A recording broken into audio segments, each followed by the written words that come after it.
আসসালামু আলাইকুম ওয়া রাহমাতুল্লাহি ওয়া বারাকাতুহু। সবাইকে আন্তরিক শুভেচ্ছা এবং অভিনন্দন। সঙ্গে আছে আমি রহমান স্যার। ইংলিশ ল্যাঙ্গুয়েজে আমরা বিভিন্ন বিষয় নিয়ে বিভিন্ন সময় কথা বলে থাকি, আর আপনারা খুব ভালোভাবে জানেন যে রোমান্স মেথড সবসময় ভিন্ন ধর্মী কিছু ব্যতিক্রম ধর্মী ভিডিও নিয়ে আপনাদের সামনে চলে আসে। তো আজকে আমরা ফোনেটিক্সের আরেকটি গুরুত্বপূর্ণ বিষয় নিয়ে কথা বলবো, যেটাকে আমরা স্ট্রেস বলে থাকি। তো যাই হোক বন্ধুরা, সেই স্ট্রেস আলোচনা করার আগে যারা এখনও পর্যন্ত আমাদের চ্যানেলটিকে সাবস্ক্রাইব করেননি, সাবস্ক্রাইব করে ফেলুন এবং নিত্য নতুন ভিডিও আপডেট পাওয়ার জন্য পাশাপাশি বেশি বেশি করে শেয়ার করেন, কমেন্টস করেন। সো আজকে যে বিষয় নিয়ে কথা বলতে চাচ্ছি আমরা, সেটা অত্যন্ত গুরুত্ব বহন করে থাকবে। সেটা হচ্ছে স্ট্রেস সম্পর্কে আমরা কথা বলতে চাই। আমরা জানি যে আসলে স্ট্রেস মানে কি। স্ট্রেস মানে হচ্ছে বাড়তি চাপ বা চাপ এবং শ্বাসাঘাত, যেটাকে আমরা বলি, অর্থাৎ কোনো একটা বিষয়ের পরে চাপ দিয়ে সে বিষয়টাকে উপলব্ধিতে নিয়ে আসা। যেমন ধরুন, আমরা যখন কোনো ওয়ার্ড ইউজ করে থাকি বা কোনো সেন্টেন্স ইউজ করে থাকি, কোনো ওয়ার্ড ইউজ করে থাকি, তাহলে কোনো ওয়ার্ড ইউজ করার ক্ষেত্রে কিছু কিছু সাউন্ডসের উপরে আমরা বেশি বেশি স্ট্রেস করে থাকি বা চাপ দিয়ে থাকি। বা ইংলিশ শব্দে বা সেন্টেন্সে বলার সময় আমরা যখন কোনো সেন্টেন্স বলে থাকি, দেখা যায় যে আমরা কিছু কিছু জায়গায় খুব চমৎকারভাবে একটু চাপ দিয়ে বলি, কিছু কিছু জায়গায় হালকা উচ্চারণ করে থাকি।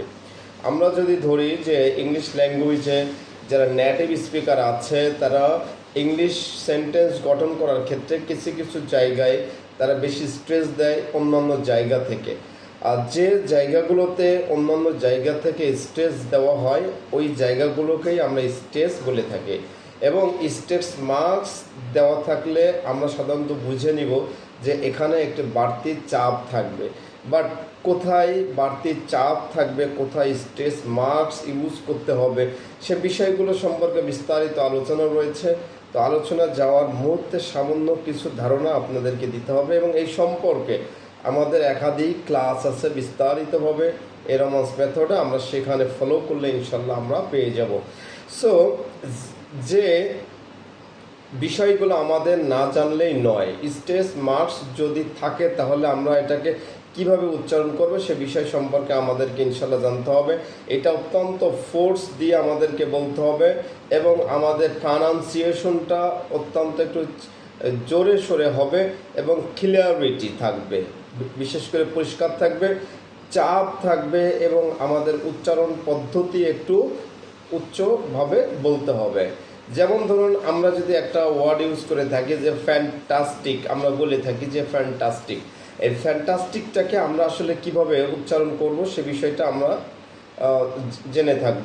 যেমন ফ্যান্টাস, এই যে ফ্যান্টাস, অর্থাৎ আমরা যে ঠাস বললাম, এই ঠাসটা অত্যন্ত মানে একটু জোরে উচ্চারণ বা বাড়তি চাপ দিয়ে আমাদেরকে উচ্চারণ করতে হচ্ছে। তাহলে ফ্যান্টাস্টিক, আমরা ফ্যান্টাস্টিক, অর্থাৎ ঠ্যাস ঠ্যাস, এই যে ঠ্যাস, এই শব্দটা আমরা বেশি বেশি উচ্চারণ করে যাচ্ছি। সো রোম্যান্টিক, আমরা যদি বলি রোমান্টিক, আগে বলতাম আমরা, বাট এখন যখন আমরা এটা স্ট্রেস মার্কস দিয়ে বলবো তখন রোম্যান্টিক, কি বলবো, রোম্যান্টিক। অর্থাৎ ম্যান শব্দের অর্থে স্ট্রেস থাকার কারণে আমাদের ম্যানটা রৌ এবং টিকের থেকে একটু জোরে উচ্চারণ হবে, ফোর্সটা একটু বেশি হবে এবং ক্লিয়ারিটিটা একটু বেশি থাকবে, অর্থাৎ রোম্যান্টিক। ওকে, বাট এইভাবে উঠে যখন রো বললাম তখন এটা একটু সামনে উঠলো ম্যান্টিক বলার সময়, অর্থাৎ ফোর্সটা একটু বেশি সামনে চলে এসেছে। এরপর যখন টিক বলবো তখন ঠিক এটা আবার নিচের দিকে চলে আসবে। ঠিক এইভাবে আমাদেরকে প্রনাউন্সিয়েশন করতে হবে। যেমন আমরা বলতাম পটেটো, এই পটেটোটাকে আমরা যখন ফনেমিক সাউন্ডে উচ্চারণ করে থাকবো তখন সেটাকে আমরা বলবো ফটেটো। তাহলে কি বলবো, ফটেটো। হ্যাঁ, পটেটো যেটা আমরা বলতাম, এটা তখন আমরা এটা বলবো না, আমরা ফটেটো আমরা কিন্তু এটা ইউজ করব।